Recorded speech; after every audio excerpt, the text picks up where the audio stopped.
This is an MJA Inc. Investigations warning. This MJA podcast is rated E for explicit. Some details of a case and language used on this podcast might be upsetting to some of our listeners. Listeners' discretion is advised. And for those who are still with us, kick back and enjoy the show.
When there is an ending, there was a beginning. Every victim has a picture to paint. Every true crime has its time and place. Please join our MJ podcast, the series Deep into the Woods, Missing Persons, Unsolved Crimes, and the Does.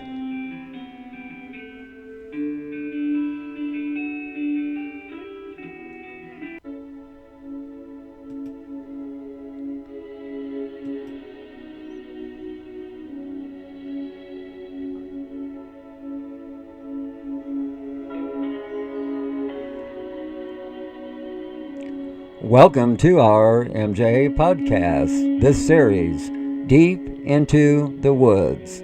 This is episode 12, part 3, 4 missing person cases.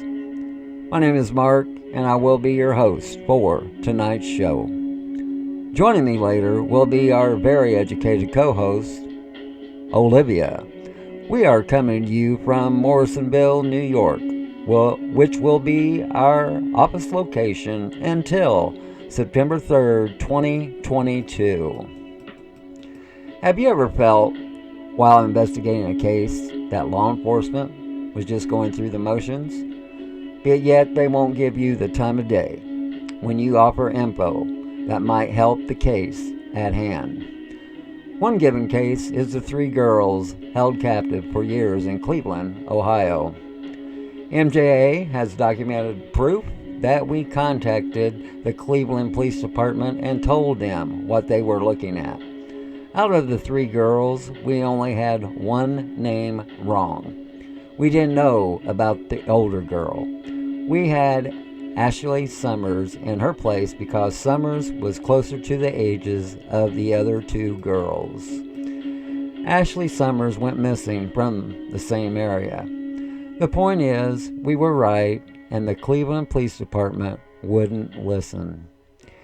Years later, a photo taken from a ATM machine showed Ashley Summers driving and withdrawing money in Rhode Island. There was a passenger in the car, but you couldn't tell who it was. Since that time, there hasn't been a follow-up story about the sighting of the young girl who has been reported missing. That's just one case. MJA has several cases where politics and egos want to fly and mark their territory. MJA has never been known or wanting to steal anybody's thunder. We just want to help if we can. In missing person cases, if you are lucky enough to discover items belonging to the victim, you have a good chance to collect foreign DNA. Your chances go up if you find the location where the victim was taken from, or you find the location of where the victim was murdered. There are missing person cases that are filled with muddy waters. There are so many people who have their own opinion on any given case, leading to several different avenues to follow. Sometimes you must list the actual info that can be confirmed, then branch out from the facts of the case. Then you follow incoming tips. Facts first, and then it's what it could or can be. In a missing person case, a forensic psychological report could be helpful, but it can't be one-sided. Several people who knew the victim would have to be interviewed, which many of them might have already been questioned by the police when the victim went missing. In this episode, we will profile 4 missing person cases. Let's take a pause for the cause, and when we return in a moment with 4 missing person cases. Be back in a moment.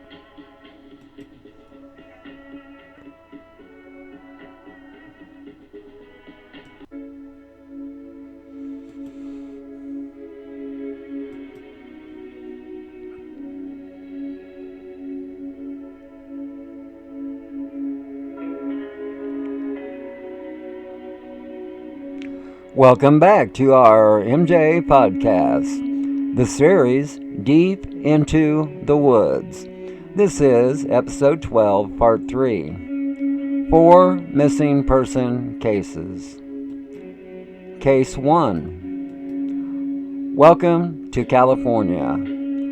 On the Doe Network, they have 702 males listed as missing from California. Missing: Norman Edward Creech, a 26-year-old white male.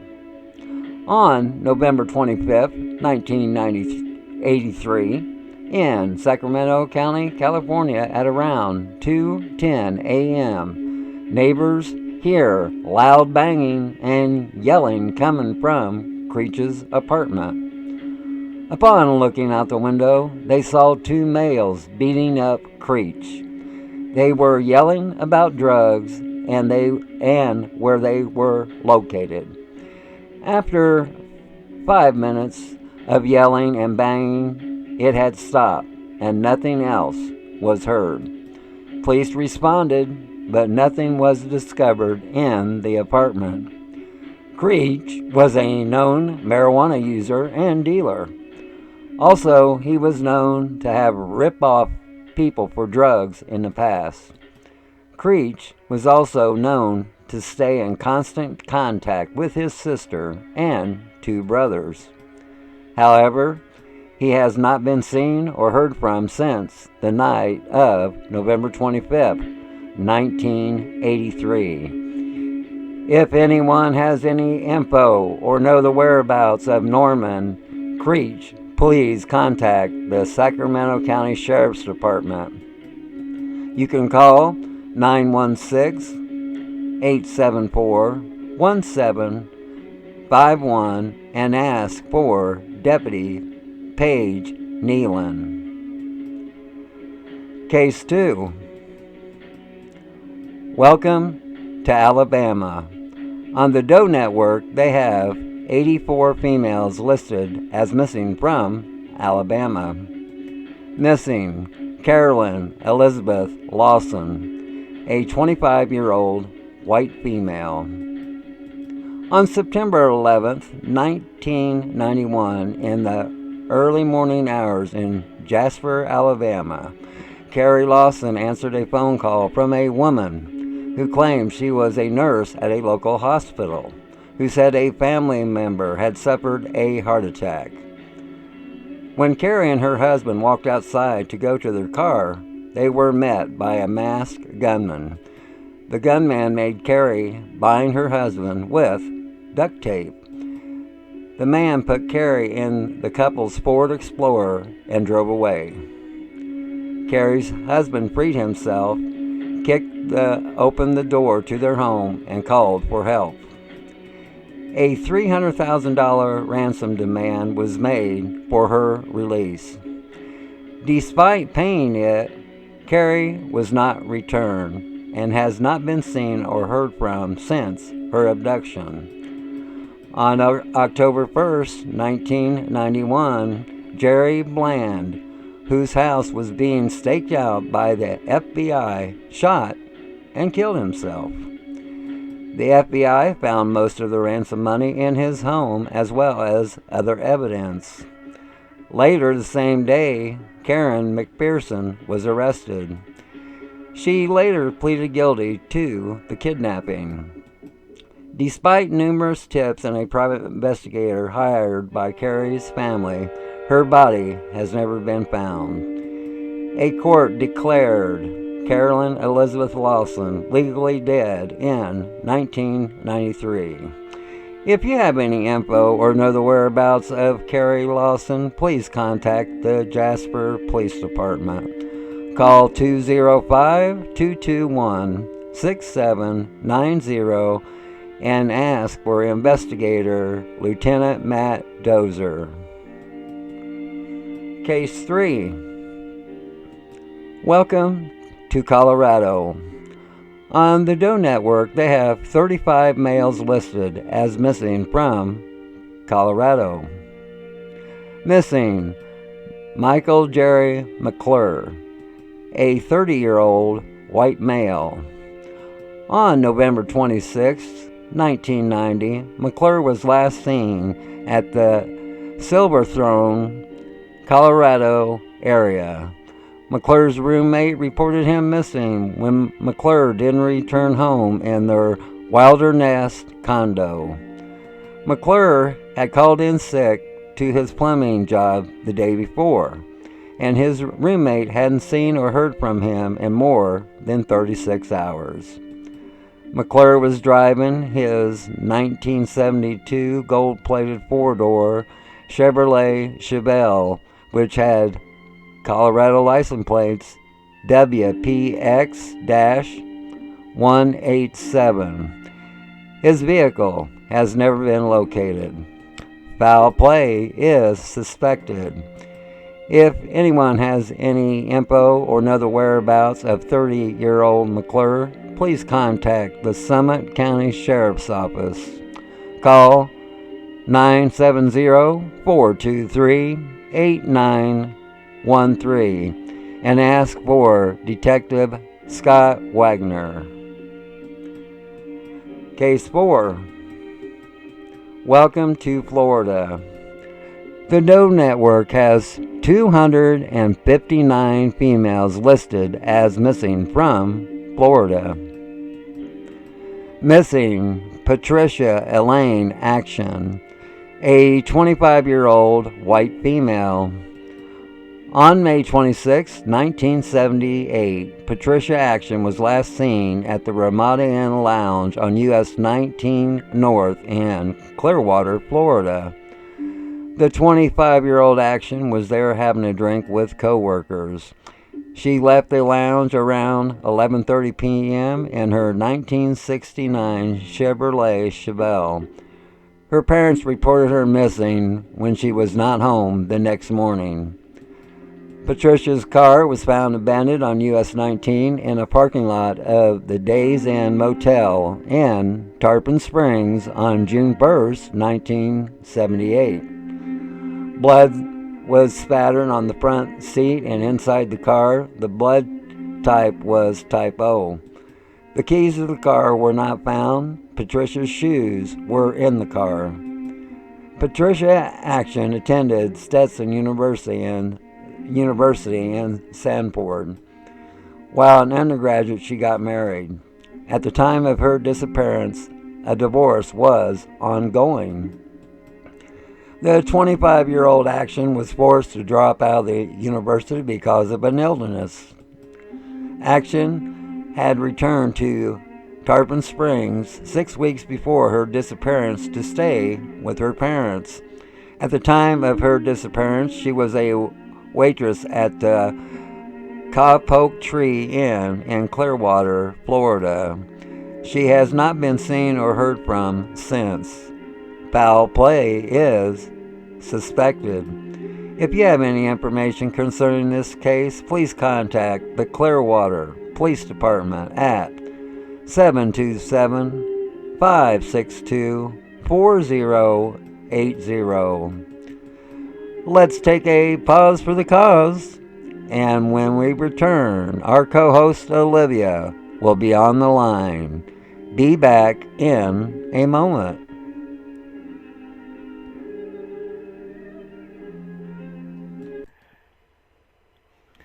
Welcome to our MJ podcast, this series, Deep into the Woods. This is episode 12, part 3, 4 missing person cases. We have Olivia on the line. How are you doing this evening? Doing well. How are you? I'm just fine. And okay, let's dig into these unsolved mysteries. As in case 1. Do you find this was a pattern in the 1980s concerning the selling and buying of drugs? I'm talking about the violence in the 80s. I want to get into this a little bit because I graduated high school in 1980. I used to frequent a lot of clubs in Manhattan, and at that time, I guess the laws were a little lax back then because there were sellers on the streets and the parks, and they would approach you to buy drugs. It was a time of glamour. I went to the Studio 54 in the 70s. I was underage. I snuck in, but there were clubs in New York I used to go to, and cocaine was the big thing. I don't remember violence. Maybe it was the clientele that was there. I just saw a lot of greed, a lot of wealthy people, and I mean, you would go into these clubs and it was just laying on the bar.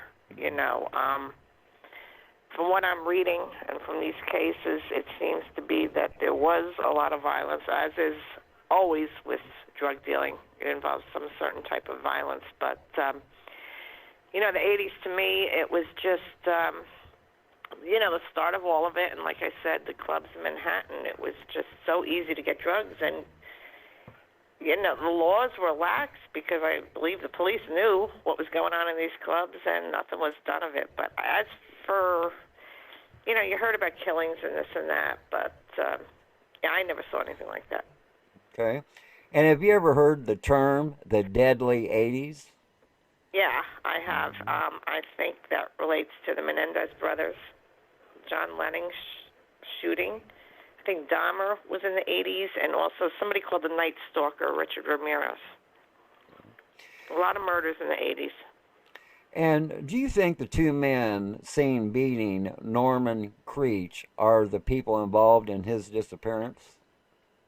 It could be them, or it could be other drug dealers or buyers that he ripped off. And let's say you have a successful drug dealing business.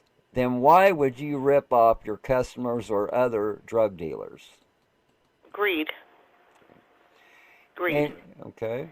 In your opinion, what do you think happened to our victim? Obviously, I don't believe he's no longer here. Like I said, these things can turn bad. if people were getting ripped off, somebody probably just killed them. And do you think Norman Creech will be located above ground, or do you think he was buried? I don't know Sacramento County well. Is it desert? No, it's not a lot. It's not a lot of desert. It's a lot of rural area. A lot of woods outside of the town. I think if he was above ground, he would have been located by now. They probably buried him, or they dismembered him. I don't know what these drug dealers are capable, but they seem like they're pretty violent. Okay, this did happen in Sacramento County, California. What areas would you search for the 26-year-old Creech? Would you be searching the waterways, the woods? I would say the water. Okay. And as in... Now, is this along the Pacific? Is this along the Pacific Ocean? I'm not good with California. I don't know much about it. Yeah, it's Sacramento. It's it's. I was in Beverly Hills. That's the only place in San Diego. So I don't know where it is. Sacramento isn't real close to the ocean, but you have access to Pacific Coast Highway 1. So. Okay. All right. And that runs along the water. Yeah. The Pacific. Okay. And as in case 2, the abduction of Carolyn Elizabeth Lawson in Jasper, Alabama, do you feel that our victim and husband were being watched by our 2 leading suspects? Yeah, I believe they were stalked, yes. Considering all the info we have on this case, it looks like Jerry Bland was the masked gunman who abducted Carrie Lawson. Why do you think that the gunman didn't harm Carrie's husband? Give me a minute for that. I think they had something. There was a woman involved in this, correct? Yes. I think she was a nurse, right, Carrie? Carrie, I'm not really sure on that. I don't know. Was she? Oh. She came from money, so I don't know. She came from money. There you go. They always go after the one that has money. Okay, and after the kidnappers received the ransom money, why do you think Carrie Lawson wasn't released unharmed?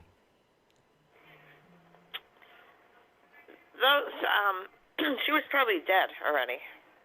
The people just wanted the money. They knew she was wealthy, and they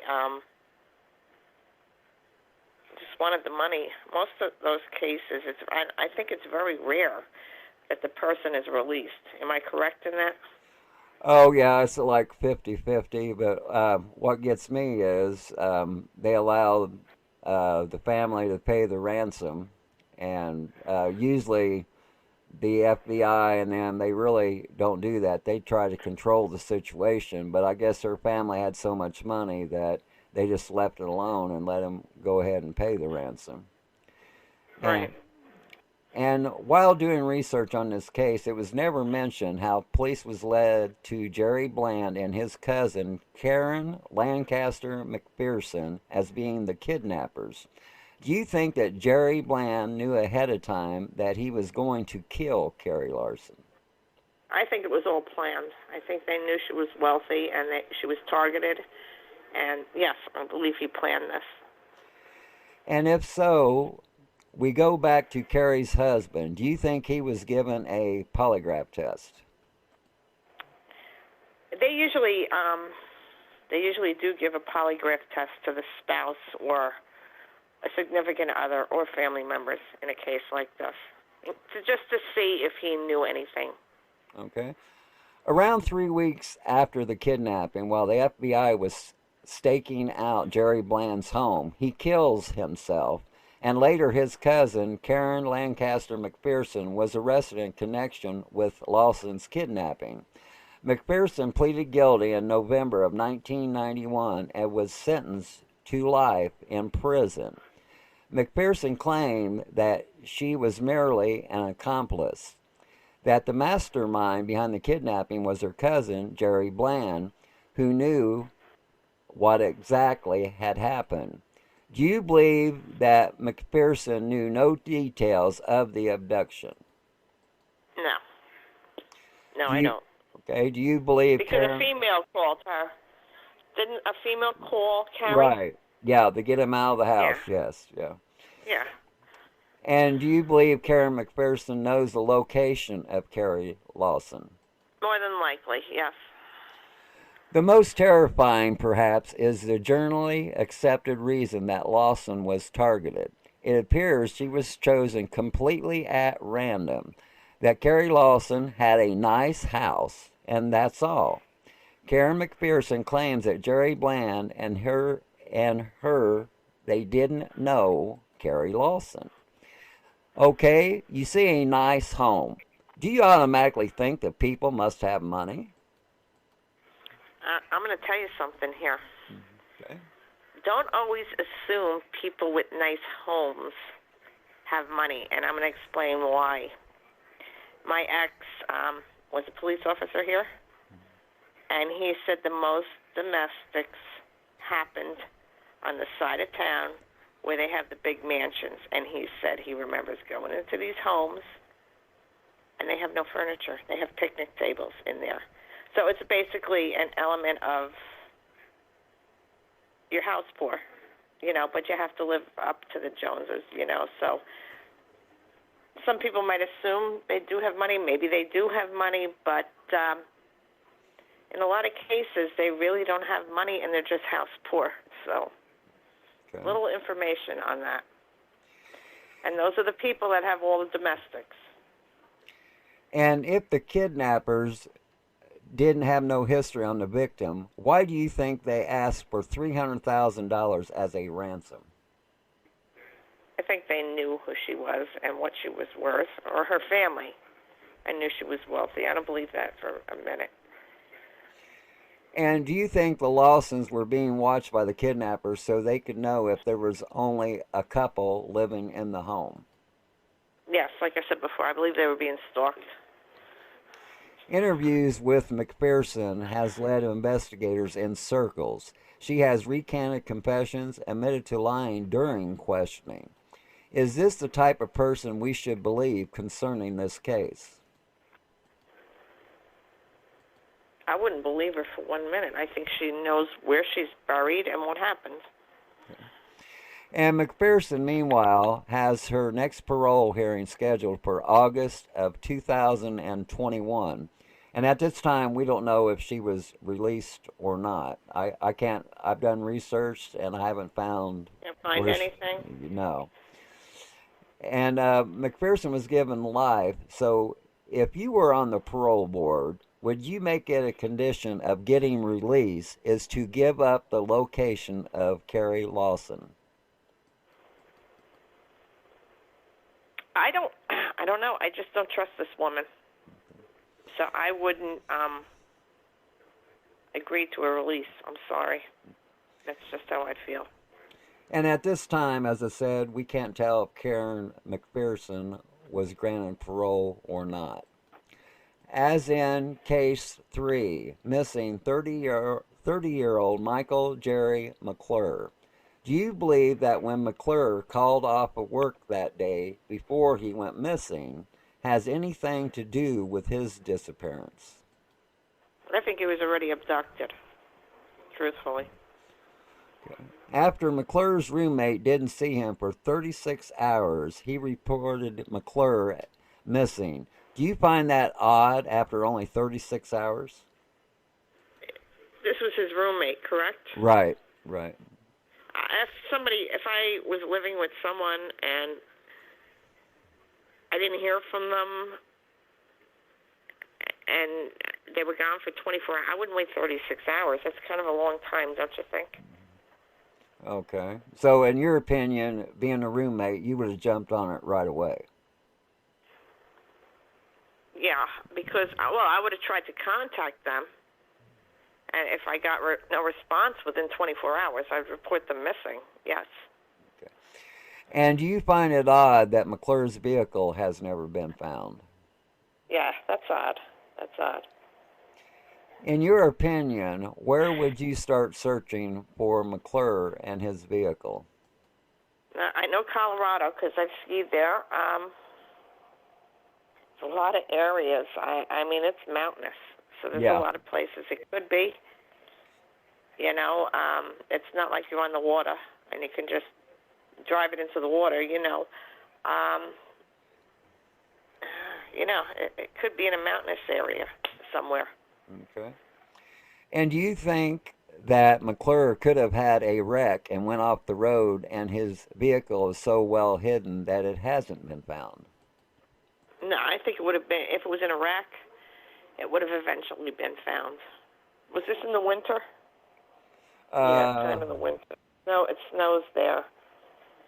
But, an accident? No. Even if it went off the road, I mean, that's a well-populated area, especially during the winter season. You have a lot of skiers there. Skiers. And,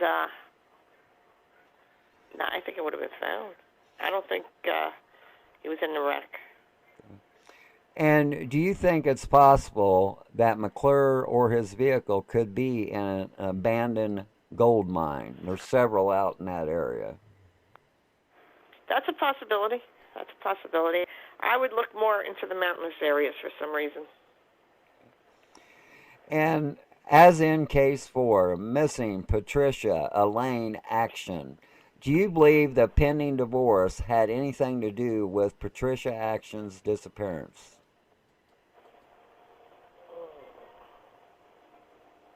Yes. And do you think the husband was given a polygraph test?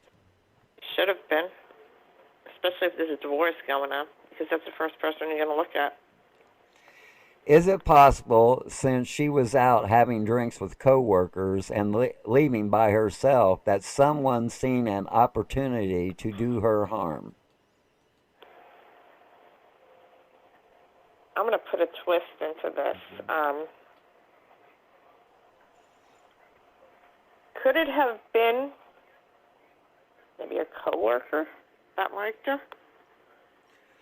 Well, that's a possibility since it ain't been solved. So yeah, all options are open. I mean, your first thing is, all right, she's going through a divorce.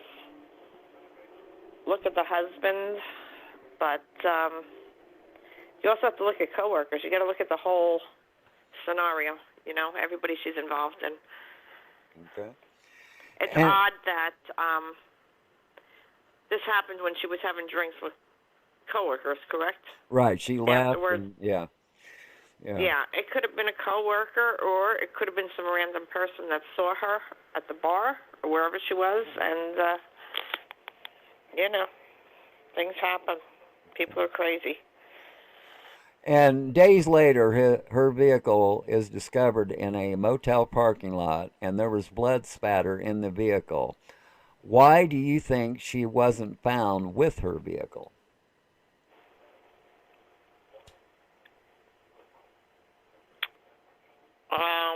When you say there's blood spatter in the vehicle, she was harmed, possibly killed in her vehicle.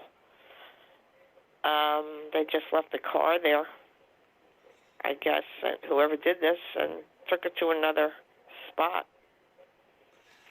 And when she was taken from her vehicle, do you think Patricia Action was alive or dead? More than likely dead. And do you think her job at the Capote Tree Inn in Clearwater, Florida, had anything to do with her disappearance? What was she, a barmaid or a waitress? Yes. Waitress, yes. right? Yes. She was a waitress. Like I said, she had interaction with a lot of people, her coworkers. She's a waitress at a place. She interacts with people there. It could be anybody. Okay. And do you think her being a student at Stetson University had anything to do with her disappearance? No, I'm leaning more towards coworkers or someone, where she works. Okay. I saw her. And it was said that she dropped out of school because of an illness, but yet she was working a full-time job. Does that sound right to you? No.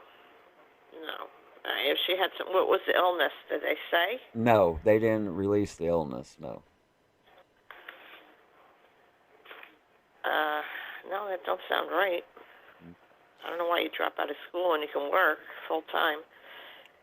The only thing I'm thinking is she maybe dropped out because she didn't want to finish the schooling. Okay. But she said it was because of an illness, right? Right. No, that doesn't make sense. That doesn't sound right. Okay. And do you find it odd that her car keys wasn't found, but her shoes were still in the car? Her shoes were in the car. Yeah.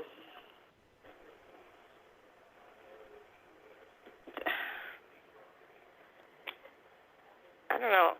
Odd in what way? Yeah. Well, you wouldn't leave the car keys.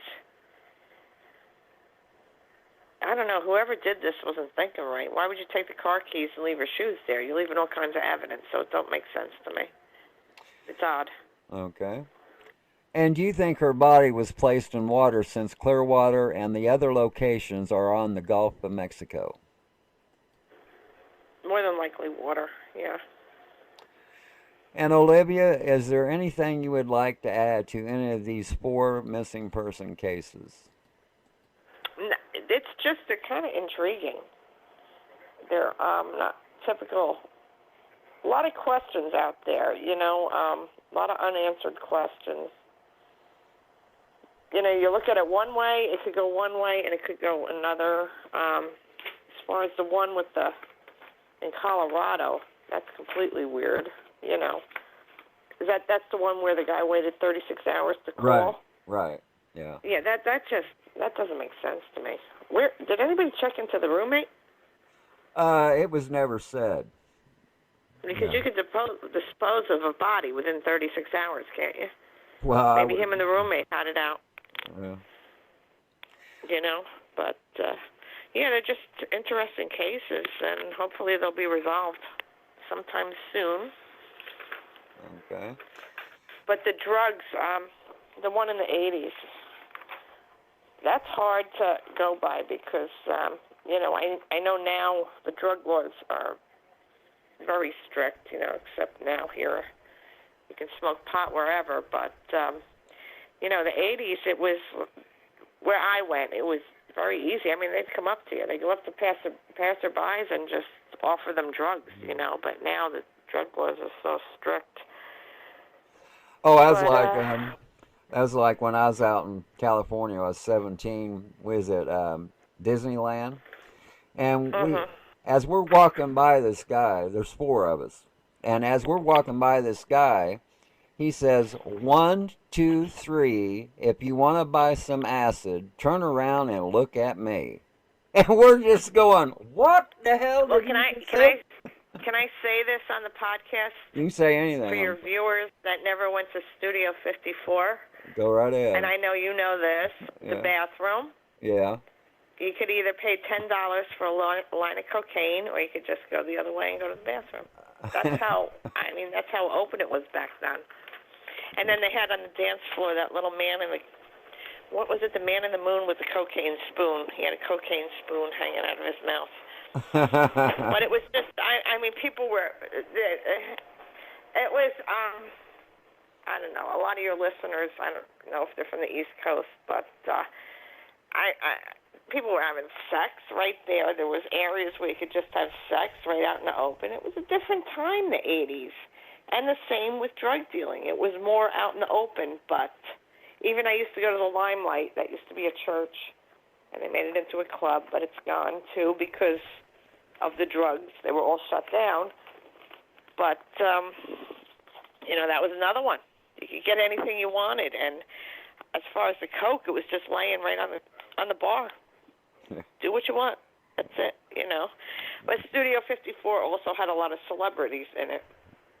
You know, I went there once. I had a fake ID. The place totally blew my mind. It was the strangest experience I ever had. When I went in that bathroom, I was just like, what? Until it's for a line of coke. So sometimes you go to the left, sometimes you go to the right. Depends on the mood, I guess. And I'll leave it at that. Okay, I have a quote for you all. Don't be pushed around by the fears in your mind. Be led by the dreams in your heart.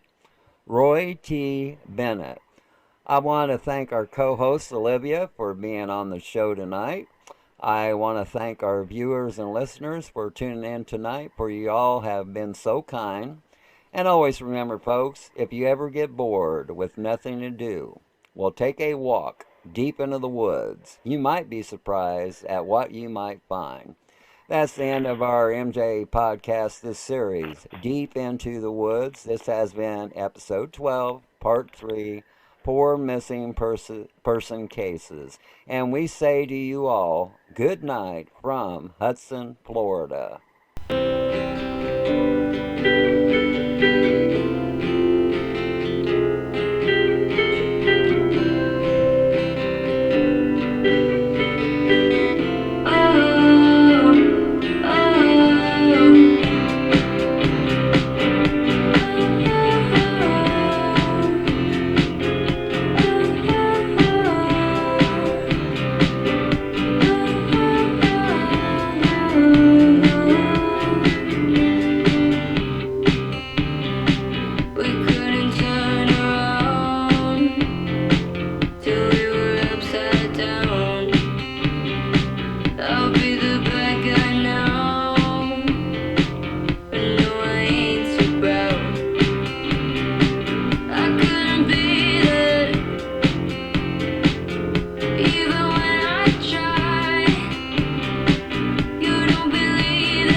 Let it go.